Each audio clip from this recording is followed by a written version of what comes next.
Olá, amigos! Vamos para mais um vídeo, mais uma abordagem. Meus últimos temas estão ligados a algumas queixas, principais queixas e motivos de afastamento do trabalhador dos seus ambientes de trabalho. E por que eu venho falando sobre isso? É um dos temas extremamente importantes e que envolve várias tomadas de decisões nas empresas, né? Porque redução de mão de obra, falta de mão de obra, o processo de adoecimento dos trabalhadores, seja ou não relacionado ao trabalho, é sim um grande motivo de preocupação nas empresas que precisam sim da mão de obra desses trabalhadores e do que eles representam em todo esse processo do trabalho. Hoje eu vou falar sobre os transtornos mentais, o quanto isso vem se tornando mais evidente a cada dia e como a ergonomia ela também atua nessa vertente, claro, de uma forma diferenciada quando falamos em aspecto mais de saúde, voltado à medicina do trabalho, por exemplo. Eu sou Natália Araújo, fisioterapeuta e ergonomista. Ainda falando sobre dados da Previdência Social, disponibilizados do ano de 2020, a depressão ficou em 7º lugar como um dos principais motivos de afastamento do trabalho. Sim, depressão. Nós sabemos que o diagnóstico de depressão só pode ser feito pelo médico e também tem os psicólogos, os terapeutas que lidam diretamente com essa doença que por vezes é incapacitante. Então é um problema sério e que acomete muitos indivíduos em várias faixas etárias de vida e isso não é de hoje, né? Há muito tempo fala-se sobre a depressão, só que nos dias atuais, com toda essa tecnologia da informação, isso vem sendo colocado mais à tona e disponibilizando meios para que quem enfrenta esse problema, tenha assim medidas que possam favorecer esse processo de recuperação da depressão, que por muitas vezes vão envolver profissionais de outras especialidades, um trabalho de equipe, um apoio da família e outras complexidades. Em 8º lugar desse mesmo ranking aí das principais doenças que levaram os trabalhadores a se ausentarem do seu ambiente de trabalho, em 8º lugar vem o quê? Os transtornos de ansiedade com depressão. Ou seja, não é a mesma coisa que depressão. Transtornos da ansiedade, assim como outros transtornos mentais, tem vários tipos de diagnósticos que são feitos pelos médicos, né, através da classificação internacional de doenças. A CID tem sim o seu segmento e várias classificações para um devido tratamento adequado. Mas o que eu quero falar para vocês é que, segundo a Organização Mundial da Saúde, cerca de 1 bilhão de pessoas viverão algum tipo de transtorno mental. Isso são dados que eu vou deixar aí para vocês, as fontes de onde eu peguei essas informações. Mas o que eu quero dizer? Que você que está me assistindo, nós não estamos ilesos de passar por esse processo de possíveis causas que envolvem os transtornos mentais. Nós sim conhecemos sempre alguém que possa ter algum tipo de transtorno e saber lidar com isso nem sempre é uma tarefa fácil. No início da pandemia, houve um aumento aí de 25%, principalmente no primeiro ano, desses casos de transtorno mental. De repente, as pessoas se viram em condições diferentes, com emoções, sentimentos diferentes, e tudo isso, esse controle das emoções, conforme as coisas foram acontecendo, acabaram acarretando em outros transtornos que muitas vezes vêm sendo tratados até nos dias de hoje, que estamos aí em 2022. É importante que nós tratemos desse assunto de forma bem séria e também respeitando as limitações de cada um. Como eu disse anteriormente, sou fisioterapeuta, lido diretamente com saúde do trabalhador, mas é uma área que sim, que nós temos muito acesso aos perfis de comportamento dos trabalhadores, das emoções, porque afinal de contas, o ambiente de trabalho é um local onde você mostra quem é você. E tem pessoas que têm uma certa facilidade e tem pessoas que têm muita dificuldade de expor pontos de vista, expor sua opinião, por realmente separarem muito o trabalho da vida pessoal. Tem pessoas que têm mais facilidade, outras têm mais dificuldade, mas de uma forma geral, quem está acostumado a lidar com pessoas consegue cada dia mais, conforme vai tendo as vivências, as experiências, compreendendo o quanto há de complexidade quando falamos de processos de racionalização de seres humanos, de trabalhadores e tudo mais. O que eu quero dizer para vocês é que a ergonomia ela lida diretamente com essas possibilidades, com esses comportamentos dos trabalhadores e de várias formas, por exemplo. A partir do momento que se tem ergonomia em uma organização, em um segmento de empresa, nós estamos lá dentro, compreendendo quais são as demandas. Nós sabemos que a ergonomia ela lida diretamente com as demandas. Será que existe problema? Será que há um processo de melhoria no qual a ergonomia se aplica? Quais são as atividades executadas pelos trabalhadores? As tarefas realizadas? Qual o nível de exigência de carga de trabalho? É um dos fatores muito importantes quando avaliamos, inserimos a ergonomia no processo de trabalho. O desempenho do trabalhador, será que o desempenho do João e do José, que representam a mesma função, acontece da mesma forma? Não, porque a ergonomia ela respeita muitas diferenças dos indivíduos e que cada indivíduo possui sim as suas particularidades, as suas individualidades e nós temos que respeitar essas características psicofisiológicas. Então, na prática do dia a dia, é que nós observamos aquele trabalho, as atividades envolvidas, o nível de desempenho daquele trabalhador e também como ele se comporta perante as diferenças, perante as situações onde ocorrem as variabilidades, quais são os meios regulatórios, né, os meios de regulação daqueles trabalhadores em análise. Então, isso tudo reflete diretamente em carga mental de trabalho. E nós sabemos que existem alguns tipos de cargas onde para uns tem mais facilidade. Vocês já ouviram dizer aquele ditado, o fulano deu conta, o ciclano não deu conta. Por que isso acontece? Justamente é o que eu falei. As pessoas, elas possuem identidades diferentes, elas possuem capacidades diferentes, habilidades diferentes e comportamentos diferentes. Nós sabemos que por mais que nós avaliamos um setor, um posto de trabalho, onde, por exemplo, nós temos a possibilidade de alternância de postura entre sentado e em pé, nós temos trabalhadores que preferem, de fato, atuar na posição em pé, enquanto que outros preferem a posição sentada. Nós temos trabalhadores que preferem trabalhar durante o dia e outros têm uma maior disposição no período noturno. Tem pessoas que têm uma facilidade maior em trabalhar em ambientes quentes e pessoas que têm a sua facilidade maior em ambientes frios. Então, é essa diversificação de situações, quando comparamos aos indivíduos, precisa sim levar em consideração. Mas mais do que isso, as medidas de controle que envolvem a ergonomia, elas visam o quê? A satisfação do trabalhador, os níveis de conforto. Então, aqui não consideramos, nós não queremos que um trabalhador sofra as consequências de um ambiente muito quente, que o trabalhador não sofra as consequências de um ambiente extremamente frio.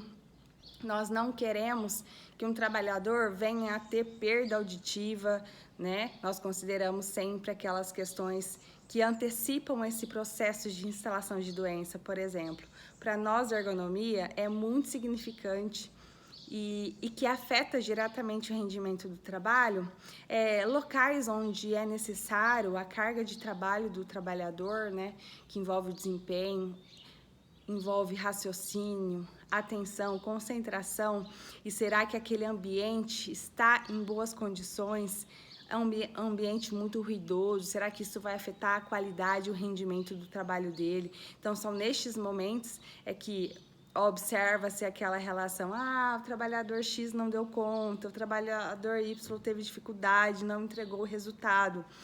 E a ergonomia, ela vem para quebrar paradigmas, para realmente considerar que as condições de trabalho a nível de conforto são sim benéficas em termos de saúde, em termos de segurança, em termos de eficiência do trabalhador. E também nessa vertente de carga de trabalho, quando falamos sim em transtornos mentais, há várias situações dentro dessa visão da ergonomia, dos agentes estressores, por exemplo, ou demais diversas situações físicas, organizacionais, cognitivas que envolvem essa relação de trabalho, que podem afetar, sim, o comportamento do trabalhador, o sentimento que ele tem. Nós podemos observar que existem trabalhadores que enfrentam as suas dificuldades no seu ambiente de trabalho. Em contrapartida, temos também muitos trabalhadores que são gratos pela oportunidade do emprego e buscam sempre ser assertivos. E nós sabemos que nos dias de hoje, esses perfis mais colaborativos vêm sendo mais benéficos aí no ambiente de trabalho, considerando trabalho em equipe, porque são pessoas que contribuem para que aquele local de trabalho seja mais harmonioso. E com isso, não só aquele trabalhador ganha, mas também toda a equipe. E aí, quando falamos sobre isso, estou falando diretamente de soft skills, né? Olha só, que são as habilidades comportamentais que são importantes para um indivíduo em processo de evolução profissional. E quais seriam essas soft skills aí mais benéficas e que atuam diretamente na redução das possibilidades no desenvolvimento de transtornos mentais? Porque esses indivíduos, eles buscam sempre o autoconhecimento, buscam sempre o autocuidado, eles têm aquela ação de perceber muito bem determinada, ponderam muitas coisas, porque geralmente eles têm um objetivo. E se você que me assiste hoje, por algum motivo não tem um objetivo claro, não tem um propósito estabelecido ainda, o que eu vou ser amanhã, o que eu busco em relação ao meu trabalho, o que eu espero para daqui 5 anos, procure sim a ajuda de profissionais que possam te auxiliar nesse processo. Mas o mais importante de tudo é você perceber as suas limitações, perceber o que te faz bem, perceber o que não te faz bem e sempre ponderar as ações. A resiliência, a colaboração, a flexibilidade são elementos, habilidades que são cada dia mais indicadas aí para um ambiente mais harmonioso, uma comunicação eficaz. Então você sempre procurar ser assertivo, porque os agentes estressores, eles estão por todo lado, né? Então, de repente, nós dentro da ergonomia frisamos sempre boas condições de trabalho, um trabalho mais confortável, harmonioso, que isso promove a produtividade e tudo mais. Só que não devemos não podemos deixar de levar em consideração de que os desconfortos, os agentes estressores, por breves períodos, por exemplo, podem sim ser benéficos aí para o nosso dia a dia, porque imagina se nós vivêssemos em situações onde é sempre a mesma rotina, sempre as mesmas demandas, sempre os mesmos tons de voz, aquela mesmice, né? Vai acabar sendo bem entediante. Então, nós precisamos entender, e a ergonomia ela vem para sinalizar o que pode, o que não pode, o que favorece, o que desfavorece nesse processo de identificação de riscos. Veja bem, eu vou dar uma situação de agente estressor.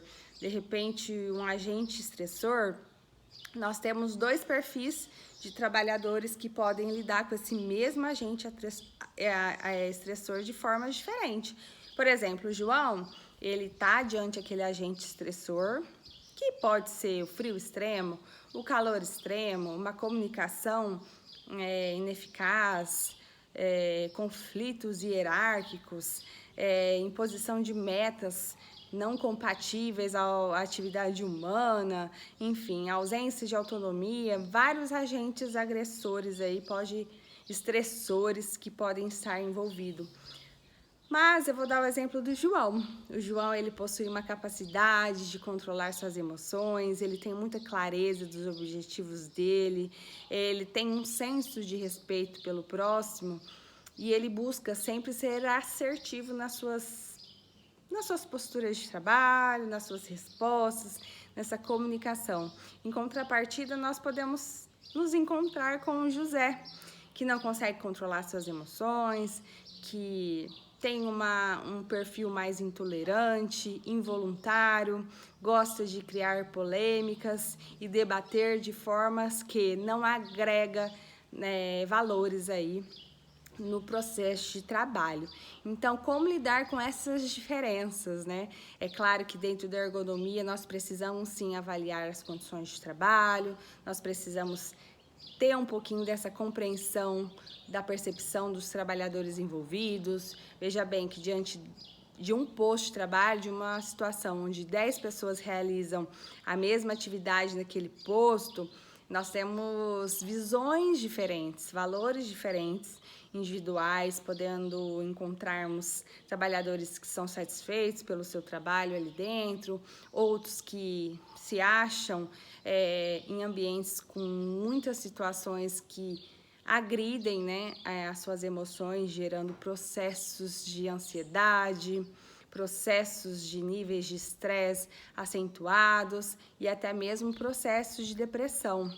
Então, a ergonomia ela vem para sinalizar essas áreas, para realmente propor melhorias dessas condições para que os trabalhadores, por meio dos investimentos feitos pelas organizações, possam usufruir de ambientes onde esses agentes estressores ou demais situações de trabalho que venham a afetar o sentimento das pessoas, a emoção das pessoas, a qualidade de vida das pessoas, né, possam ser reduzidos de forma bem significativa. Isso é bom para o trabalhador, isso é bom para a empresa, isso faz com que reduza o número de adoecimentos, de situações que podem evoluir ao adoecimento, reduz a chance de perda de mão de obra. Então, são situações que a gente precisa, sim,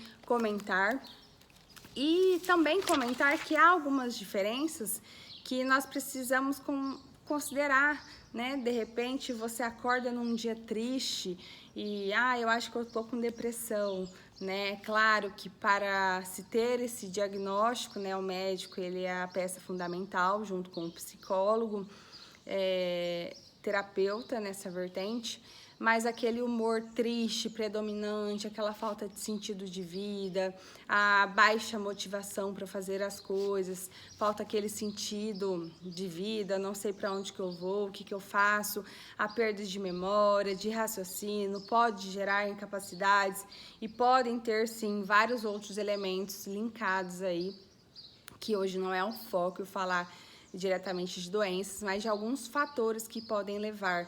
E, geralmente, pessoas, trabalhadores com depressão, independente se tem alguma relação com o trabalho, são pessoas que precisam, sim, de um cuidado maior, né, nos termos de saúde do trabalhador, porque são pessoas que apresentam uma baixa estima, pessoas que podem apresentar sinais, sintomas somáticos, como queixas múltiplas envolvendo dor física, né, e a própria perda aí, cognitiva, aspectos de desatenção, aspectos de perda de memória, de raciocínio, não concluir.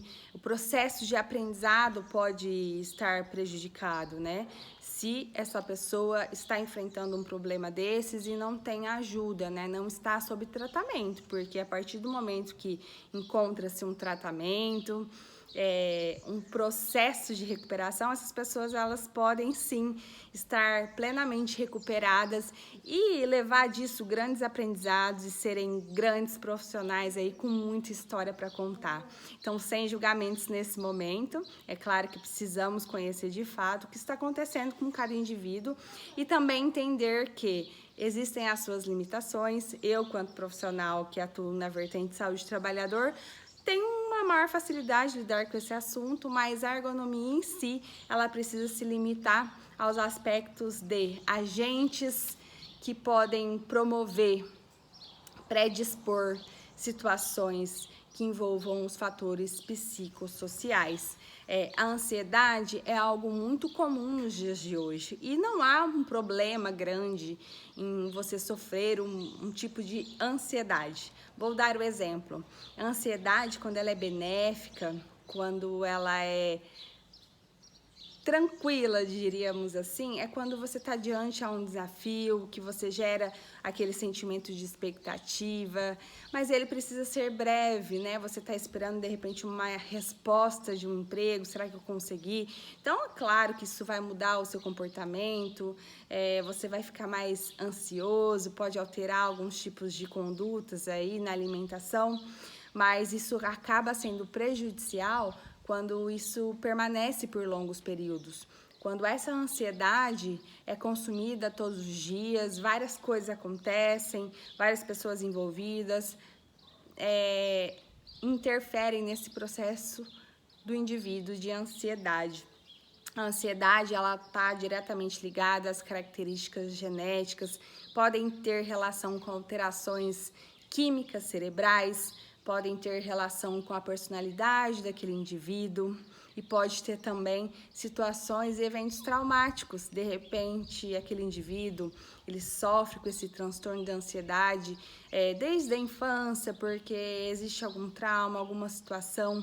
Então, nestes casos, é sempre recomendado um apoio, tanto da família, dos amigos, um apoio no trabalho também, de trabalho em equipe, porque nós, ergonomia, quando falamos em trabalho de equipe, de comunicação clara e objetiva, nós estamos lidando com respeito com o próximo, e isso automaticamente vai tratar várias interfaces, inclusive naqueles indivíduos que estão nesse processo de início de sinais, sintomas comportamentais que podem evoluir para um processo de adoecimento mental.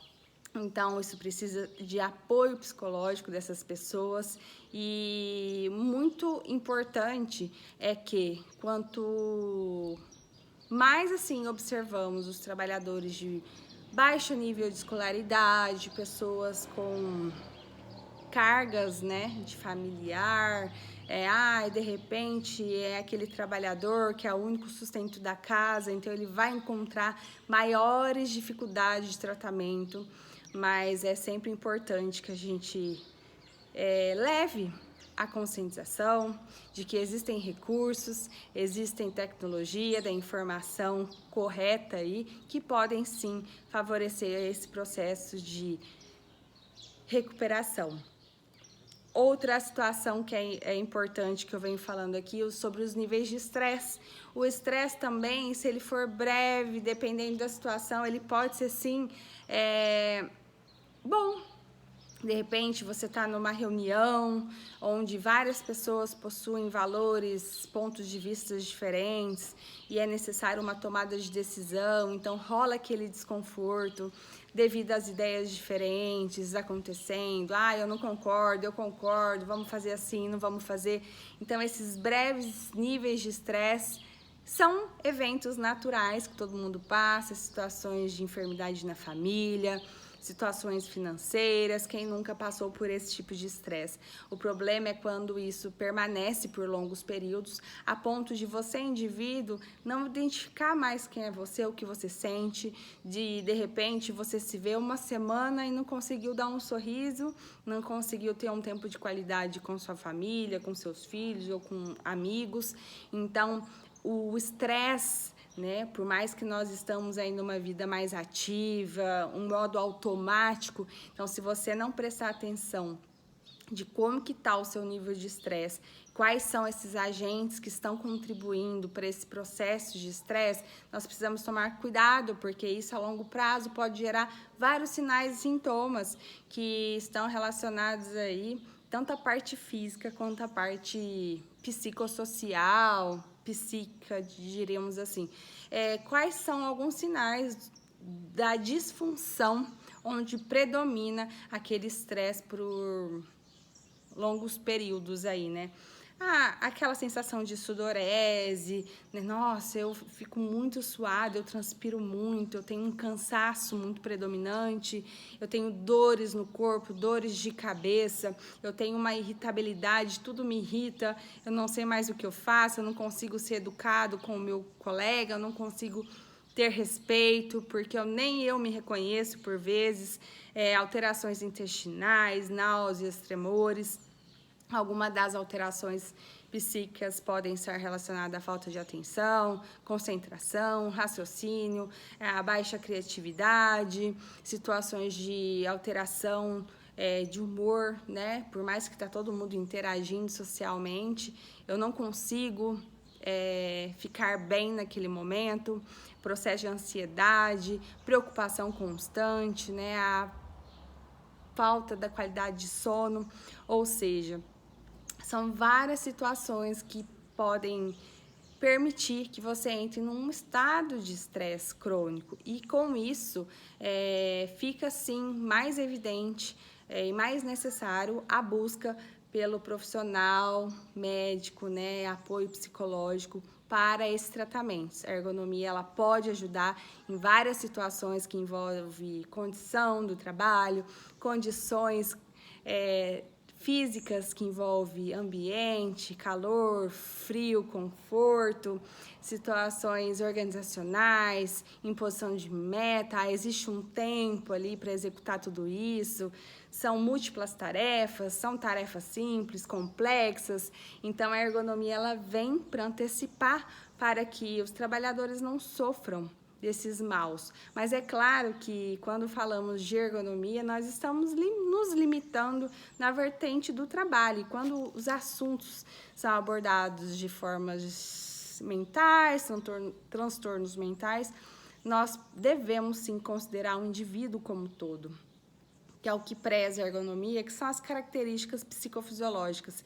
Então, é interessante sim saber o valor daquele indivíduo, a emoção que ele apresenta, qual o sentimento, o que tem, qual é a percepção daquele trabalhador diante as situações de trabalho, como ele enxerga o trabalho, se há alguma disfunção nessa relação e a partir do momento que há disfunção, um exemplo disso seria, de repente, pode acontecer de você identificar o setor, identificar o posto de trabalho, ter todas as condições compatíveis à ergonomia e mesmo assim aquele trabalhador apresentar fatores psicossociais que agravam um processo de adoecimento. Então, nestes casos, mesmo o encaminhamento, a orientação, tanto da organização, para que esse colaborador tenha apoio e os recursos necessários para o seu tratamento e também a sua recuperação.